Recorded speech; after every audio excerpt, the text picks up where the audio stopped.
Tuh, oke. Oke, welcome back guys, welcome back to our channel.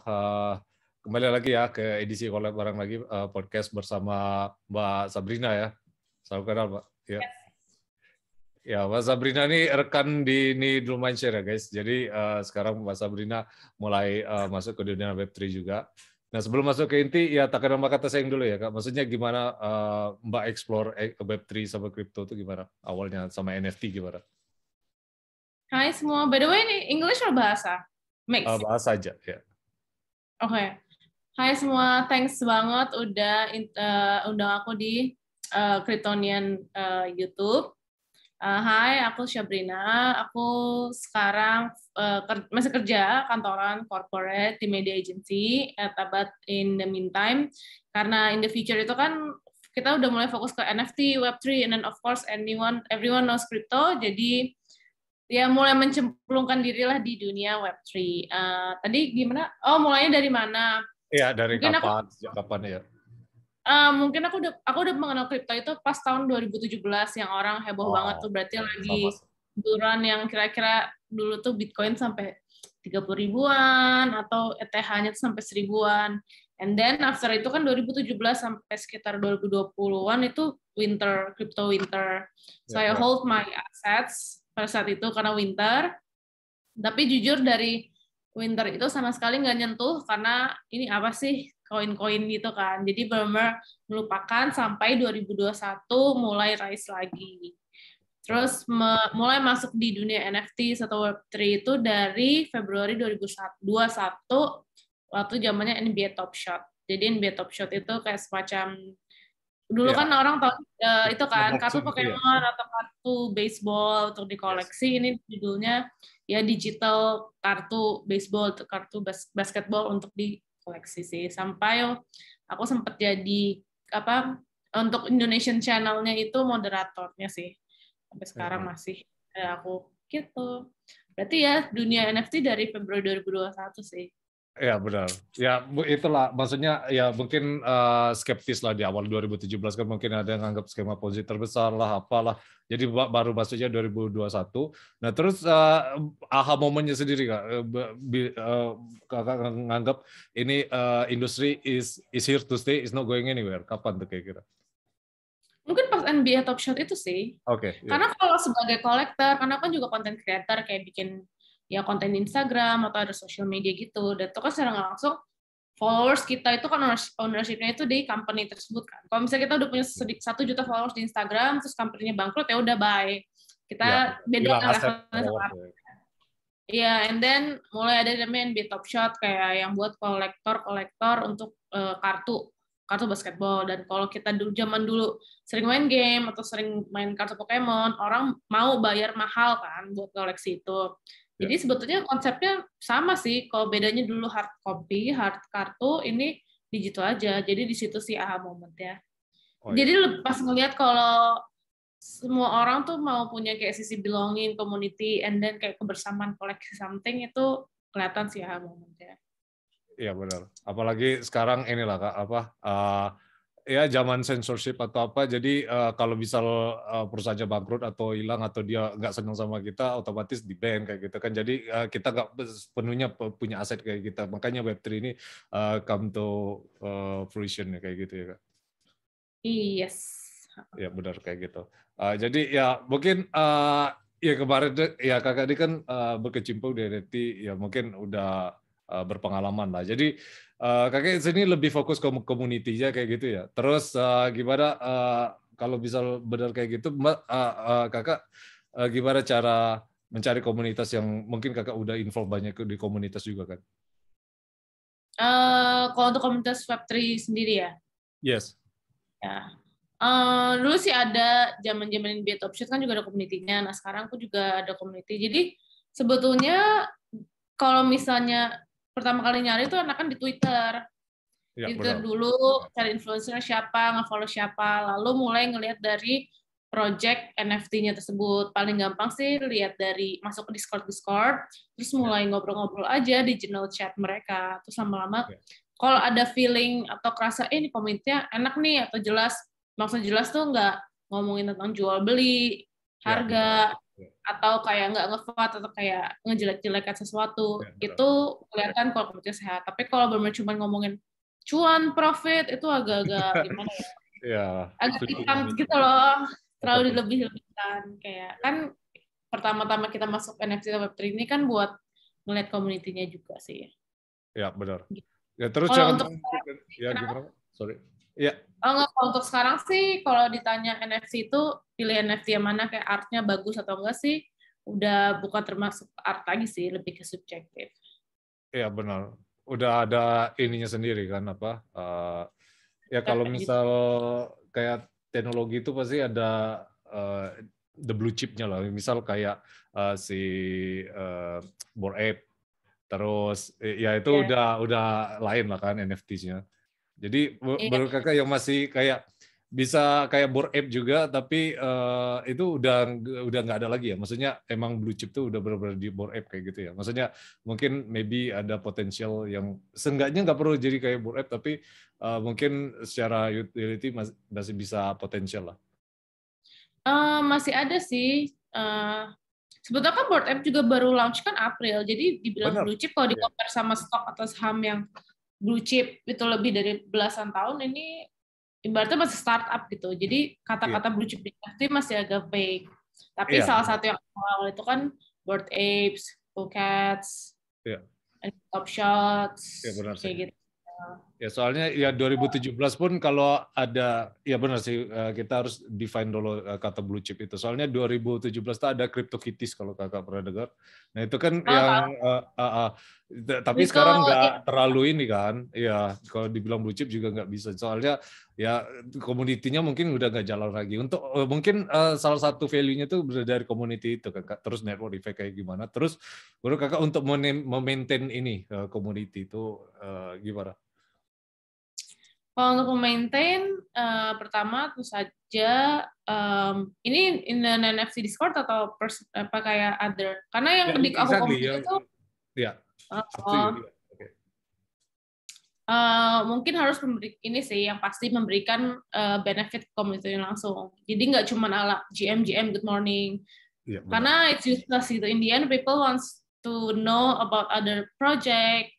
Tentu aja mau balik modal, mau mastiin projectnya jalan, terus apa sih benefitnya? Iya kayak bikin startup aja, kayak startup kayak kalau kamu bikin community kan pasti harus memberikan benefit tertentu ke membersnya. Nah kalau di NFT ini salah satu yang dicari-cari orang itu, kalau orang tuh bilangnya mungkin ada nih NFT yang kalau di dalam Discord-nya itu WL mesin gitu, mesin whitelist lah. Jadi ya kan, jadi project-project tertentu maybe blue chip, maybe not, karena juga masih baru itu yang community timnya atau foundernya itu sering berkolaborasi dengan project lain. Kayak for example yang aku juga di Discord-nya itu dan sering melihat kolaborasi atau WL itu kayak kayak Robotos, kayak Cool Cats, Rindau apa yang kayak gitu ya. Kalau misalnya kita own one of the NFTs, salah satu perks-nya itu kalau ada giveaway, kita bisa coba giveaway-nya kayak raffle-nya, kayak gitu sih. Ya itu kayak ada roadmap-nya lah sendiri ya Kak. Soalnya ya di NFT sendiri use case-nya bisa di-apply di dunia nyata kayak yang Karafuru kemarin itu kan Kak.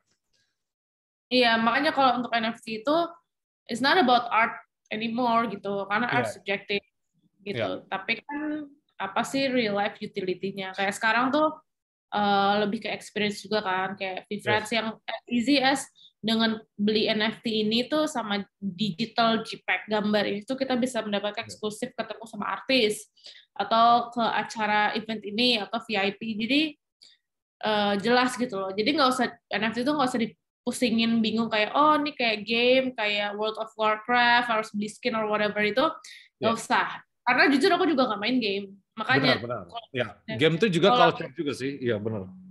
Iya kan, dan bikin game itu kan lebih susah kayaknya daripada bikin konser musik gitu.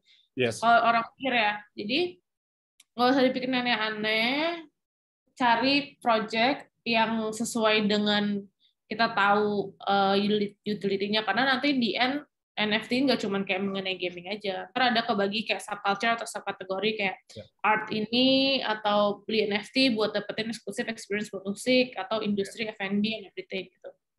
Jadi nggak harus gaming. Aku pasti nggak beli, terus aku jarang beli atau ngecek NFT yang gaming karena aku nggak ngerti. Walaupun sebetulnya orang harganya tinggi gitu, tapi aku prefer nyari yang kayak musik atau experience gitu karena aku akan melakukan itu.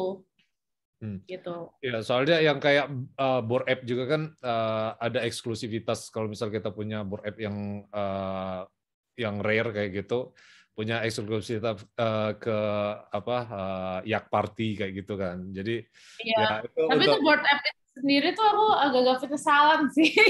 ya dulu pernah purchase juga ya Kak mungkin atau enggak purchase enggak. Jadi dulu tuh kan aku udah di NBA Top Shot, which is kalau Bored Ape itu 2 bulan sebelum launch kan, NBA Top Shot tuh udah ada.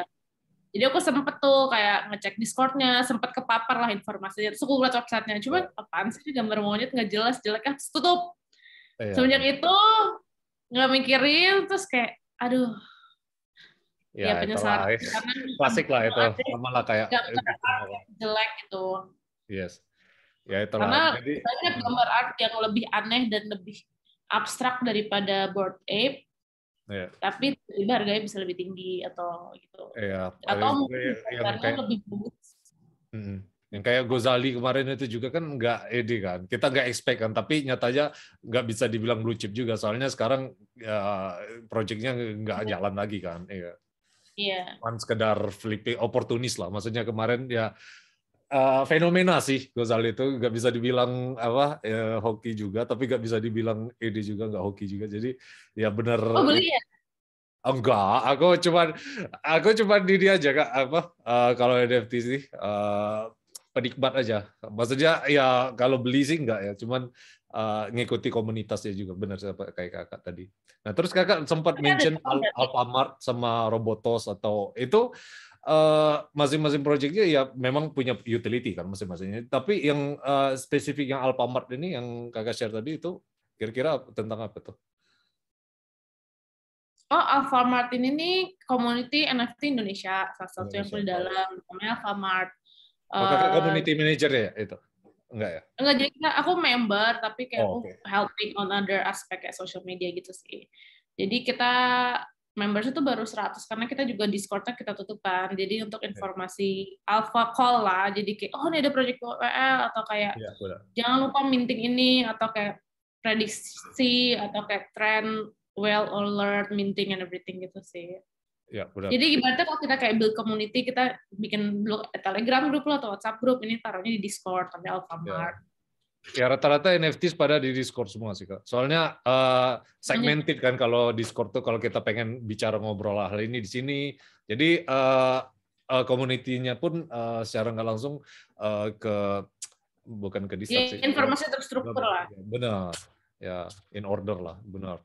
Jadi ya itu. Mungkin kalau kalian ini tertarik tentang Alfamart, aku bakal share di link deskripsi ya guys mengenai. Iya, mungkin taruhnya di yang aku taruh Twitter profilnya kan. Soalnya kita di Discord. Oke, ya that's pretty much. Ya terus Kakak juga kan sering gimana? I'm sorry. Oh enggak, yang Robotos itu tuh salah satu NFT project dari US.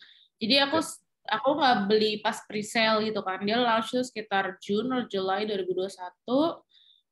Cuman aku masuk dulu nih ke Discord-nya karena kan harganya waktu itu agak cukup mahal, udah second price kan di OpenSea. Jadi karena investasi cukup tinggi, ya udah aku interaksi dulu di Discord-nya 2 minggu sampai 3 minggu, kayak apa sih orang-orangnya, informasi baik nggak, maksudnya nggak rese kayak ngomongin tentang sales atau kayak annoying gitu, mau ngebantu nggak kalau aku nanya-nanya. And then pas sudah ngerasa nyaman, kayak I have the feel for the community, baru berani beli. Ya, rata-rata semua, hampir semua kayak gitu sih Kak. Maksudnya, apalagi udah ada roadmap, terus ada whitelist atau sebagainya, berarti mereka udah terstruktur secara, ya kalau bisa dibilang ini potensi bisnis baru kan. Maksudnya, apalagi udah beranjak dari Web 2 ke Web 3 kayak gitu ya Kak. Iya, tapi lama-lama juga NFT orang udah lihatnya bukan project sih, tapi kayak ibaratnya kayak startup aja. Makanya invest in money that you want to lose. You afford, you can lose. Ya, benar. Ibaratnya kayak taruh di startup aja sih. Karena orang ya kayak Bored Ape Club dibilang blue chip juga baru setahun. Sama lah kayak startup. Iya. Gitu. Ya, jadi ya benar. Don't forget Ya. to Terus sell. analoginya yang ya kakak bilang NFT ini startup kayak gitu ya.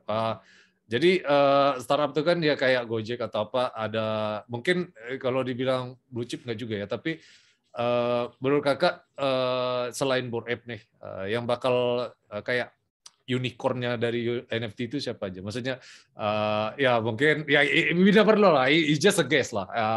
There is Mungkin nothing. yang agak long term be there ya. Ya benar. Kalau aku bilang sih never bet against Gary V. VeeFriends sih. Benar, ya VeeFriends. Ya benar. VeeFriends ya.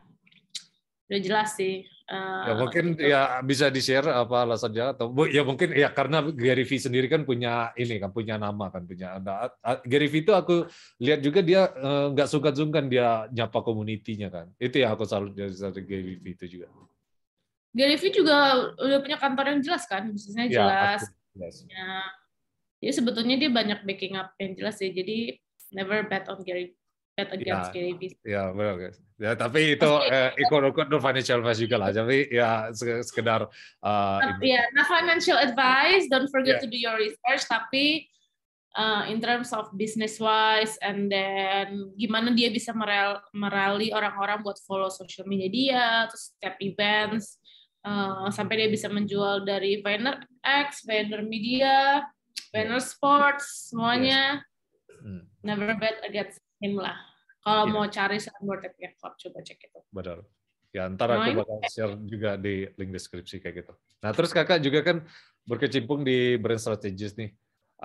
Terus gimana ke depannya brand strategis in terms of Web3 atau NFT juga? Atau bakal obsolete atau bakal beradaptasi? Kalau beradaptasi, gimana cara mereka? Pasti beradaptasi sih. Jadi mungkin brand sekarang udah mulai nanya-nanya seperti apa sih metaverse kayak NFT. Kalau kita mau nyemplung ke NFT itu gimana caranya align dari yang lucu-lucuan kita ngeluarin NFT JPEGs tapi bisa menjawab bisnis sales bisnis objektif dia. Ini video kayaknya agak mati ya wifi-nya, sorry. Gitu. Jadi di end dari NFT JPEGs itu ya gimana kita bisa menjawab bisnis sales-nya. For example, kalau produk F&B, gimana kita dengan NFT kita malah bisa jadi jualan lebih banyak. Atau kalau konser musik, kayak Coachella lah, dia kan juga ngeluarin NFT.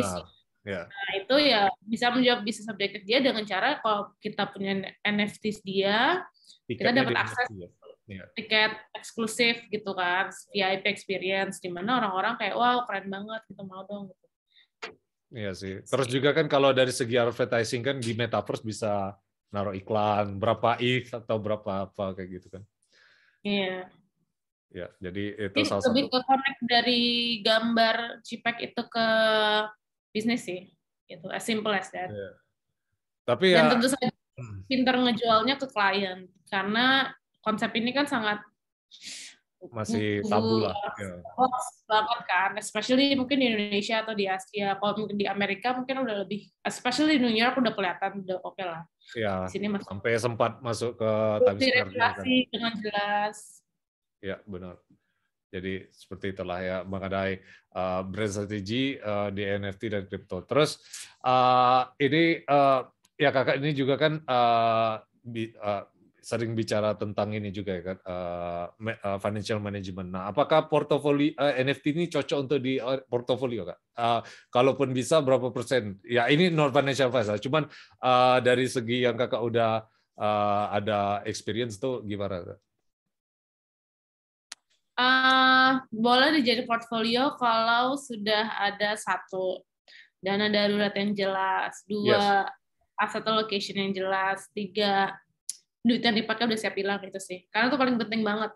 Apalagi kalau misalnya kita udah mulai masukin bear market atau ada ini sudah asetnya turun 70%, ya harus tahan aja. Ya. Atau tiba-tiba hilang. Dan harus siap kalau mau pegang NFTs itu long term. Karena ini baru banget teknologinya. Jadi 3-5 tahun ke depan lah. It's a long term game sih. Dan tentu saja game yang duitnya siap hilang aja. Jadi disarankan kalau nggak do it yourself, tapi disarankan make sure kalau mau coba beli itu di project yang kita nyaman dan ngerti gitu. Kalau misalnya kayak aku nggak ngerti gaming, aku pasti nggak akan beli karena aku nggak ngerti. Dan kalau nggak ngerti, kalau duitnya hilang, pasti lebih sakit hati dibandingkan kita beli sesuatu yang ngerti. Kayak aku suka musik, ya udah aku nggak support artisnya dan musiknya. Ya kalau ternyata startup atau NFT project ini bangkrut, nggak, ya gone, ya udah gitu. Nggak sakit hati banget karena kita berkontribusi di community ya. Iya sih. Ya, ya gimana, sorry Kak? Ya uang yang siap hilang. Jangan sampai NFT ini merusak your financial gitu. Iya sih. Soalnya ya dari nature NFT kan namanya juga non fungible kan. Jadi NFT itu ya harus ketemu sama pembelinya langsung. Maksudnya dalam artian nggak liquid. Jadi ya harus benar-benar sama satu. Dia tuh nggak. Iya. Jadi agak susah kalau portfolio itu kan kita tujuannya ini ya apa? Jadi kayak financial freedom atau kayak gimana kan. Cuman kalau NFT ya mungkin small portion bisa lah. Cuman kalau life saving di sana agak nggak wise soalnya nggak liquid tadi itu kan. Iya benar. Lagi yang beda sama saham turun juga bisa.